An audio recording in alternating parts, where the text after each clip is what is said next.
What's going on, Bulls fans? Welcome to another episode of Chicago Bulls Central. I'm your host, Haize. On today's episode, we'll be talking about DeMar DeRozan's big fourth quarter last night against the San Antonio Spurs, the Bulls' current four-game winning streak. We'll also be talking about Zach LaVine, and should he be sitting out in the All-Star game? We'll get into that and open the mailbag all right after this. You are now tuned in to Chicago Bulls Central. Okay, Bulls fans. So first off, shout out to Ricky Fontaine for hosting the live stream on the channel last night. You guys will be seeing a lot more from him. He did a great job. I'm thankful that you guys supported your brethren. You know, Ricky started off as just being a commentator in the chat. Now he's hosting live streams, and he did a wonderful job on that live stream. So I wanted to spend the first part of this show making sure to just shout him out on what he's been doing. And thank you for the work. Thank you for picking up the baton while I was gone, brother, and just maintaining the stream.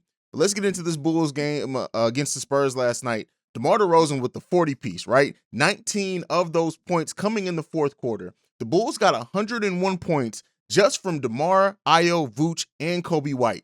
This was a great game to watch, especially like down the stretch. The Bulls be able to bring that win. They lost the lead there briefly for a second, and they were able to come back with that and hold on to that lead and end up winning this game. This was a big game for the Chicago Bulls in the sense that a team that just completely outclassed them the last time. Now, this team has made moves since then in the Spurs. It's not the exact same team that we played before, but still, with that being said, the Bulls faced the challenge very well last night in a way that, I think that we all are happy with. DeMar, so far this season, 431 points in the fourth quarter, which he leads the NBA. The next closest player to him, he still has 66 points ahead of the next person to him on that list. DeMar DeRozan has been the definition of clutch for us this season, and we're going to need that to continue on. But I do want to see DeMar's minutes come down a little bit more. Of course, once we get healthy, we do have to have full health for that to happen. We understand why he's playing these heavy minutes, but DeMar's just been excellent. And,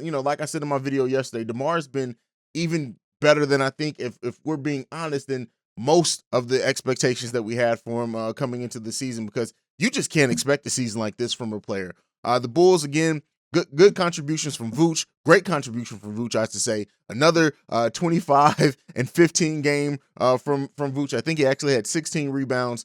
It's great to see Vooch has been consistent. He's been playing as well. A lot of the Vooch doubters and haters have been very quiet as of late. Another person who had a lot of doubters and haters coming into the season is Coby White.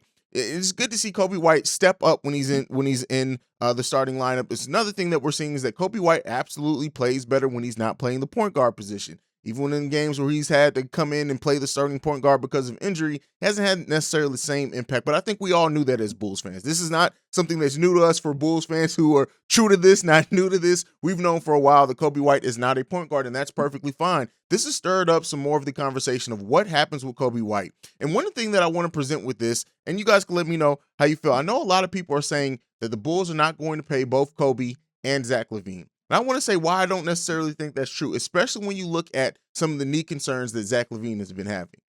Coby is and again, the Bulls can make another deal to bring another scorer off the bench at a cheaper rate than what they may be able to sign Coby with. Because I'm telling you guys right now, what I was saying before that Coby was probably going to get about $10 or $11 million. If he keeps playing like this and to piece it together consistently, if the Bulls better hope that he doesn't listen to other teams, because he could get an offer in upwards of $15 million. I'm not exactly sure what his salary, because every player has a different max that they can get. But anyway, but I want to present this. Should the Bulls be very, and they may very well be looking in to keep Coby White for somebody to step up when Zach, because the issues with Zach LaVine's knee may be chronic in the sense, not that he's going to miss a lot of time each and every season, but you always have to manage his knee.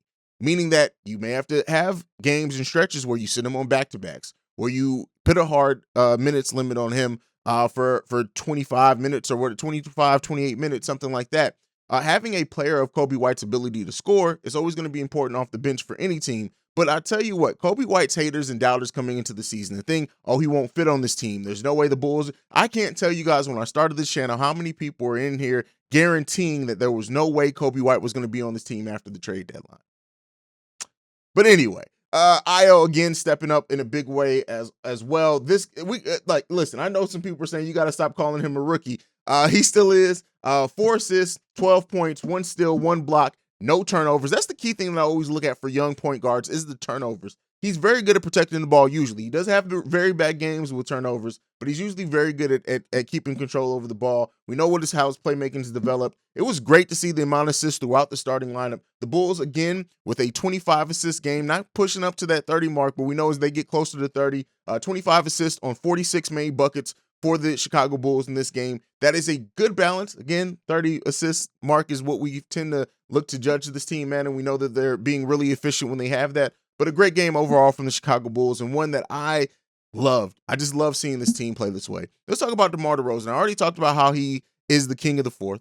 DeMar DeRozan is the Eastern Conference Player of the Week. When I released my video yesterday, that had not been announced, so I did not get a chance to talk about that. But I do want to mention that here. DeMar DeRozan now, only player to have this many 35-plus point games in a row is Michael Jordan. He's now at 6. Let's see how farther he can keep this pushing. We do play Sacramento tomorrow night on Wednesday, and that's our last game before the All-Star break. But DeMar DeRozan, Eastern Conference Player of the Week, and we all know that was very deserved, and hats off to him for earning that. But I want to ask you guys this: where does DeMar DeRozan rank on your MVP rankings? For you personally, where do you rank? Where do you think he should be ranking? Try to stay fair with that and judge that honestly without just the Bulls fandom. Last topic for today, we have a voicemail from Marvin. Let's go ahead and get into that now. What's up, Haize? Marvin.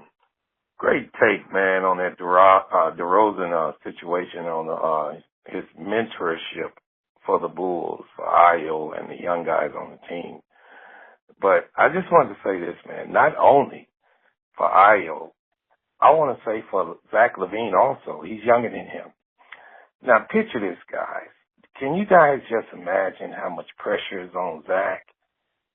Man, he's in a max deal year, and he's not getting all of the fanfare from that team, and he's handling it like a pro guy. But I did want to say this, man, because I want to make sure everybody understands how much Zach means to this team. He is one of the key cogs. I ain't going to say he's the total key. He's one of the key cogs to making this engine run. But can you guys imagine him going through what he's going through this year? Now remember, guys, he's in negotiations of a max deal, and he's having problems with a knee. Now, I do not want to be the bearer of bad news, guys, but let's be patient with him. Let's support him and understand what he's going through. I think he's going to be okay, but we need to make sure we get him minimum minutes all the way down the stretch, because we need him more than ever in the playoffs. And if anything, all I want to say is this, Haize and all the fans, let's support Zach, man. I think he deserves this contract. You guys do too. You know how much he meant to this team. And as far as DeRozan, he's going to be his presence is going to be felt for years to come. Now, like I said, not only with IU, but with Zach and all the rest of the players, because he is a monster guy.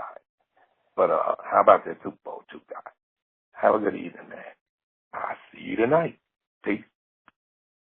All right, and Marvin talks about DeMar's leadership and the pressure on Zach LaVine. And listen, I agree with all of that. I really don't have much to add to it because you hit the nail on the head. There is, and I'm sure that is why Zach LaVine, even with the thumb, was playing, with the knees playing, with the back is playing, because not just the sense of what money he may get in the offseason, but this is the first time for Zach LaVine that he has a team that has expectations, right? Playoff expectations. And I'm sure that pressure on him is very big. One thing that I think I mentioned it earlier too, yes, we do need to see when everybody's healthy, Zach LaVine's minutes come down. And I do think they're going to try to manage him and DeMar's minutes heading into the playoffs, because we should, especially those last 16 to 15 games, we should have our full roster back healthy. So I do think that they're going to try to manage their minutes a little bit, especially leading into the playoffs. So we'll see what goes on with that. But Marvin, great voicemail. Like I said, I really don't have much to add to it, just because I agree with basically everything you laid out there. As we get more information on Zach's knee, I'm sure the Bulls, especially now that the reports come off that the Bulls are concerned and worry about it, they are going to try to manage his minutes. And as long as we're getting contributions from Ayo,